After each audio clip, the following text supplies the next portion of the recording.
What's up? Welcome to another episode of the Uncomfortable Podcast. I'm your host, Jake Allen, and we're back again today with another solo episode. This is probably going to be a little bit of a shorter episode, just getting right to the point and giving you 5 practical ways that you can go dive into the uncomfortable starting today. So just trying to get right to it and get to the point, give you these steps so you can go start taking action and getting uncomfortable. So without further ado, let's jump right in. Number 1, you can start having more uncomfortable conversations. I think this is something we all need to do. Hence why I started this podcast in the first place. That's the whole reason this thing exists. This whole platform that you're listening on right now. The reason this exists is because the importance of having uncomfortable conversations. And I think it's a desire that's actually in all of us. Though it's tough, though it's difficult, and though it's uncomfortable, I think we have deep down in us this desire to have these conversations. We have all these questions in our head. And whatever that looks like for you, maybe it's an uncomfortable conversation you need to just be having with yourself. We'll get more into that in a little bit. But first, let's just talk about just generally, like uncomfortable conversations. Maybe there's something between you and, a loved one. Maybe, whether it's your significant other, spouse, parents, siblings, whatever the case may be. Maybe there's an uncomfortable conversation there that's coming to your mind right now that you need to have, but you've been putting it off for whatever reason. Well, because it's uncomfortable, but you've been putting it off. Maybe it's time to have that conversation. Maybe it's time to bring that to light. Burying that and keeping that, keeping that stuff down within us, man, that's going to eat us alive. And we're not going to be able to break out of that. And we got to have that uncomfortable conversation. We got to get into that. And so whether it's something like that, or maybe it's just you have a lot of questions in your mind and they're things that are maybe kind of hard for you to ask. And maybe you don't even know who to ask, but I encourage you just to seek that out, to figure that out. And obviously this is all very situational. This is very different depending on your situation, depending on what you've got going on in your life. But yeah, I think the importance of having uncomfortable conversations isn't talked about enough. And man, I think we gotta be able to do it, and we gotta be able to bring these things to light and bring these things out and get these things out in the open. Because when we let it just sit in the dark and we don't bring it out and we don't, expose it, it's just going to stay in the dark and it's just going to eat us up. So I think having more uncomfortable conversations is important. Now, how can we do that? How can you practically take this and go do that? Maybe first it just starts with evaluating what that looks like for you. I'm sure a lot of you, something came to mind right as soon as I said that. But if maybe for some reason it didn't, maybe looking at your life and examining it, being like, what am I maybe keeping in the dark? What am I, maybe what is it? What is something that's been kind of bugging me, kind of eating away at me that I need to talk about, need to get out there, need to address? And it doesn't have to be something crazy big either. It can be something that maybe happened earlier this week that's just kind of been on your mind and bugging you. And, you're thinking maybe I'll just sweep it under the rug and move past it. But maybe it's something you need to bring to light, and maybe you need to have that uncomfortable conversation and put that out there. Or maybe even an uncomfortable conversation for you just looks like, maybe starting up some small talk with someone, maybe whoever's checking you out at the grocery store. If you don't use self-checkout like I feel like most people do. But you know what I mean? Or the barista at your local coffee shop where you stop by every day. Whatever it is, these like small interactions that we have all the time. Maybe that's what it looks like for you. Just having these, putting yourself out there, getting uncomfortable. That's the point. So essentially, whatever that looks like for you, do it. Put yourself out there and make it happen. Number 2, now, I'm not trying to exhaust this point. This is something I talk about on just about every episode of this podcast, but movement is so important. Getting uncomfortable and moving your body. And the reality is it can be an uncomfortable thing, and it's never the easier option, right? However, it's so important, and it's so important that we're working out, that we're moving our bodies, that we're seeking that movement. Whatever that looks like for you, it's different for everybody, I think. But I think that's one way you can go dive into the uncomfortable. Maybe, You know you should have gone and worked out today, but maybe you didn't. And you chose the easier option. You chose the comfortable option. Don't be hard on yourself. Don't beat yourself up. That's okay, right? But make the change. Make the change that's necessary. If you're listening to this, there's still time in your day to get some movement in, right? So do that. Go get moving. Move your body. I don't care if it's go hit a workout, go do some push-ups on your floor of your living room, go walk around your house, whatever that looks like. Just find a way to move your body. And you'll find that once you do that, you'll want to do more, right? It just takes that first actionable step of moving your body. And this is so important because, like I talked about on last week's episode with Antonio, about how things compound, right?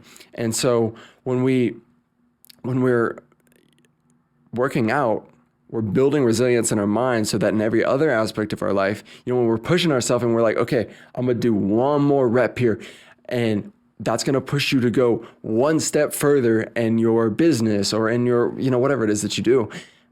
That's going to propel, it's going to compound into all different areas of your life. And that's something you're going to really see.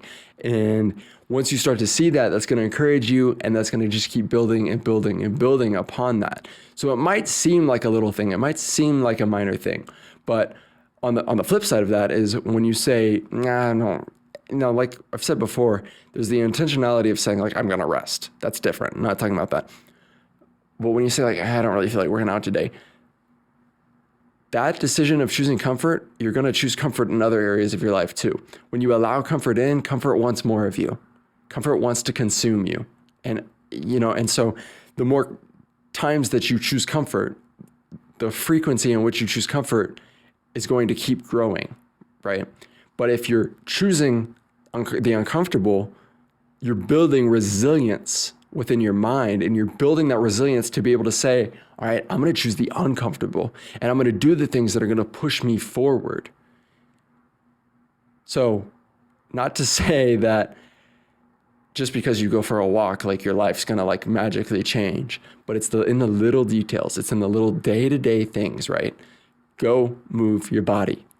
Moving on, number 3, learn something new. I'm huge on this. I'm an avid learner myself, which may seem ironic considering that I left college, I dropped out of school, but it wasn't because I don't like learning. I love learning. And that was one of the problems, is that I loved learning so much, but I was stuck at school being told what to learn and not being able to learn what I wanted to learn. And granted, sometimes you got to do things you don't want to do, but I think when you're able to take learning and you're able to take education kind of into your own hands, I think it's so much more liberating. I mean, how many times have you, or maybe just when you were growing up, you were always like forced to read all these books, right? And you didn't want to read them and it sucked for you. But then maybe like now you love reading. I mean, that's how I am personally, is like growing up, it was a chore to get me to read in school. Now I love reading. I wish I could do it even more, but not always enough time for that. Anyways, the point is, find something that maybe you're interested in. I mean, we all have that one thing that's interesting to us, at least one thing. Learn more about it. There are literally endless amounts of online resources. If you don't maybe have the resources right now to pay for an online course, there are literally free ones, not to mention endless hours on YouTube you could spend just like learning new things. It's crazy. It's literally insane. I mean, like I've mentioned before, right now I'm taking an online graphic design course and I'm a good chunk through it. And I'm already looking for like other courses I can take in similar areas. Like I'm looking at taking like a drawing course or into taking like a, business courses. Right. So point is, always be learning something new, find ways, and you don't have to dedicate like insane amounts of time to this, 30 minutes a day, and just sit there and just learn something new. Or maybe you have a craft that you've already been working on, practice it, take specific dedicated time in each day to practice your craft and to grow in that. And it's going to be an uncomfortable thing because you're going to have to be putting yourself out there and you're probably going to fail at times. Not probably, you're going to fail at times, but it's not really failure if you just choose instead to learn from it. So put yourself out there, get a little uncomfortable, and set aside that time. I promise you it's worth it, right? If you got time to look at Instagram, if you got time to scroll through whatever, right? You got time. You've got time to learn something new. And I highly recommend you do. Not only will this just improve your happiness and your overall quality of life, it helps your brain. And so I just highly recommend you do this. I don't know, for me, it's something personally that when I learn, just the more I keep learning new things, I don't know, and it doesn't have to be a new skill, right? It can be, goes back to reading even, and just like read more books, learn more about yourself and about self-development. And I don't know, I just think it's so important. And I don't think learning should be confined to the classroom. I don't think it should be confined to school by any means. Put yourself out there, learn something new, learn a new skill, learn more about yourself. It's going to be a little uncomfortable at first, but the more you do it, man, it's going to feel so good. And it's going to boost your self-esteem. It's going to boost your overall quality of life. And yeah, it's something that I personally cannot recommend enough. All right. Those are the first three. Moving on to number 4, something I've talked about before on here, fasting. Now, for me, this a lot of times looks like intermittent fasting. It's something I'm a very big fan of.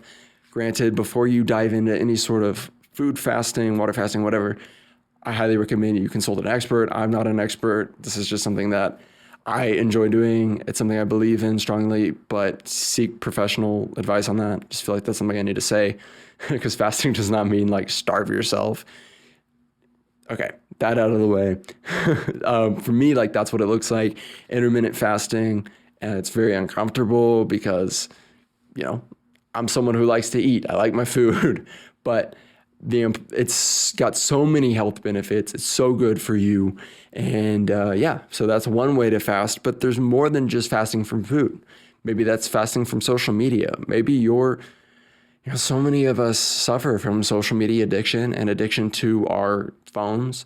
And so maybe you need to just fast from your phone as a whole. And maybe it doesn't have to be for like a week or for like a longer period of time. Maybe it's just like a few hours a day. You take your phone and you go put it in another room, right? And go put it in another room and don't touch it. And if you live with someone, maybe be like, ask them to keep you accountable and say, hey, look, like, I want you to not let me touch my phone.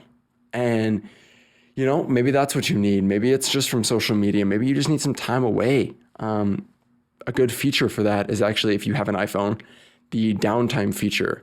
You access it through screen time. If you go into your screen time, you can go into downtime and you can literally set like specific time blocks, or you can just turn it on whenever you want to, and it will literally block those apps. And granted, if you know like the passcode, you can obviously get into it, but it sets up kind of a wall for you to be able to like keep yourself accountable to that. That's a tool that I use personally, that plus the focus feature on iPhone. It's great. I love it. I think it helps a lot. And just so you can focus in on what really matters in life and what's really important. It's going to be really uncomfortable. It's going to be really hard, and it's going to require a lot of self-control, which is really difficult. However, so important. And it's just a little step. I mean, it's so easy. It's not easy, but you know what I mean? It's so attainable. It's right in front of you. All you got to do is just step into it. So whatever it is for you, it doesn't have to be food or social media. It can be literally whatever it is in your life. Maybe you need to fast from an unhealthy relationship. Maybe you need to fast from, I don't know, whatever it might be for you in your life. But if there's something that's taking up too much of your time in an unhealthy way, or maybe too much of your attention, your focus, or, whatever it is, fast from it. Take time away from it. And maybe it's something you need to fast from permanently. Maybe it's a habit you need to stop, something you need to give up completely. Do it. Take the steps to make it happen. Obviously we can go deeper into that down the road in a different episode. But point is, try to set a specific time you're going to take away from that and start implementing those steps. You can totally do it. You just got to start. You just got to go for it. So anyways, that's number 4. Moving on to number 5. Fifth and final way, dive into the uncomfortable. That's just going to be self-awareness. Getting to become more in tune with yourself. And that's going to help all of the above. So What are some ways you can do that? Well, we talked about a couple of weeks ago, meditation. That's a big way. Just sitting and listening to ourselves. I mean, how many of us actually take the time every day to literally just sit and be still and literally do nothing and just hear what our minds have to say and hear what's on our minds? Like, how many of us do that? Not enough, I'll tell you. So take the time to really sit there and meditate and, be in tune with yourself. Another thing that I'm huge on, something that, I'll be honest, I have been lacking in a little bit lately, but still believe in very strongly and very passionate about, is journaling. Getting your thoughts, not only just listening to your thoughts, but getting them out on paper. I think doing something like that, and you can journal like on your phone or but I think there's something special about pen to paper, and just journaling, just writing your thoughts down, letting it all out. And it doesn't have to be grammatically correct. It doesn't have to even make sense. You don't have to use words. It doesn't matter. Just get it out there. And I think that's a way that sometimes, I've had times before, guys, where literally it's crazy. I'll go to sit down and journal, and I'll start writing, and things will come out of my mind that I didn't even know were in my mind. Whether it's an idea, whether it's a problem that I need to solve or something I need to address, whatever it is, and I won't even realize it. It'll just be subconsciously in my mind, and it's not until I take that time and intentionality to sit there and get it on paper that I actually realize I have a problem that I need to solve. So I cannot recommend enough that you do that you take the time to journal, and you take the time to put pen to paper and get it out there. That's just one other way to build self-awareness. There are loads and loads of ways. You can look up tons of different practices on YouTube as well. Once again, this is another thing we can go into in a whole other podcast discussion. But these are just kind of basic, surface level ways you can start, diving more into the uncomfortable. And just building that awareness within yourself. Another way I've built self-awareness, ironically enough, is through conversations with other people. I can't tell you how many times, even just different things like advice. Like, I've gained insight and wisdom from myself, which sounds, I don't know, maybe a little weird, and I hope it doesn't come across the wrong way. But literally through having conversations with people about photography and whatever, I'll realize man, I know, I get so caught up on what's the next step? What should I do next? And it's that analysis paralysis or whatever people call it. And then I'll be talking to someone about it, and someone will be asking me for advice, and I'll be wow,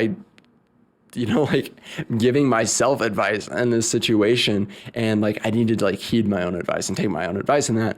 But yeah, the point is there's so much going on in our minds subconsciously and unconsciously that we don't even realize a lot of times. So we just need to take that time and, to cultivate that self-awareness and bring that to light.